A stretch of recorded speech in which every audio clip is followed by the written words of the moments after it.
Joining me now is Congresswoman Nikema Williams, my friend and the Democrat of Georgia.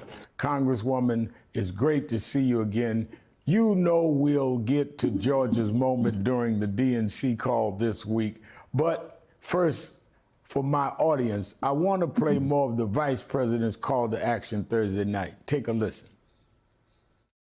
America, we are not going back, but we never gave up, because the future is always worth fighting for. And that's the fight we are in right now, a fight for America's future. I see a nation that is ready to move forward, ready for the next step in the incredible journey that is America. The Vice President and Governor Walz are reportedly regrouping after the convention. Then they'll be in your state this week, kicking off a bus tour of southern Georgia and taping their first joint interview as they enter the final stretch. How would you characterize Democrats' push over the next few weeks to capitalize on the momentum coming out of this convention? Reverend Al, I think you summed it just well. We're capitalizing on the momentum. What we saw on the convention stage when my next president took the stage for the biggest address of her life was a joyful warrior. There was joy, but Reverend Al, we know that there's a fight in this struggle to make sure that we move towards the future.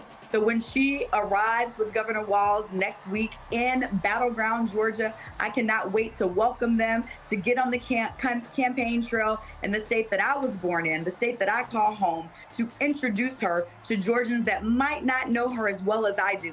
So we're going to take this tour on the road. We're not going to be right here in Metro Atlanta. We're going to go and introduce her to some of those small towns like the one that I grew up in. And so I am looking forward to it, because we know that most Americans, just like most Georgians, they're looking for a candidate that can unite this country. They're looking for a candidate to lead us into the future. And we are done with the divisive politics of hate and the past of Donald Trump and his Republican Party.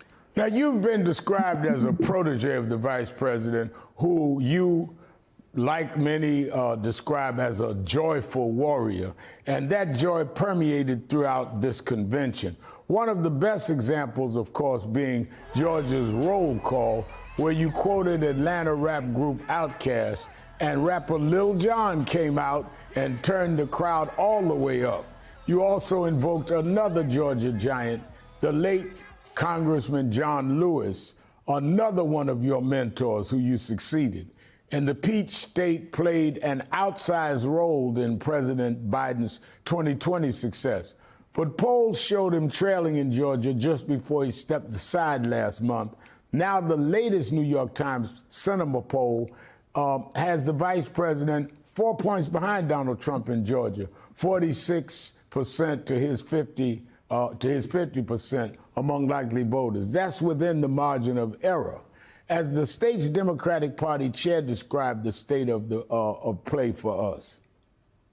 So, Reverend Al, what people need to realize is that Georgians have always been counted out. Nobody thought that we would ever win in 2020 and deliver for the presidency for the first time in 28 years for a Democrat, but we did, because we knew that it was our job to change the polls, and we're doing just that. That's why Vice President Harris and Governor Walz is coming back to Battleground, Georgia, to have those direct conversations with the voters. We are a battleground state. We don't expect to be way up in the polls, and we know that we're going to have to work for every single vote, but we're willing to do that because the fight for our future is worth it, Reverend Al. So when we go out and talk to voters, we're going to change those polls. We know the polls will go up, down, and they will change, but the final say will be the voters on the ground. And we know that we've defied the odds before. We've defied the polls before. We delivered the presidency for Joe Biden and made Kamala Harris the vice president. We've delivered not one, but 2 U.S. Senate seats to give us the Senate majority. And we're going to deliver again to make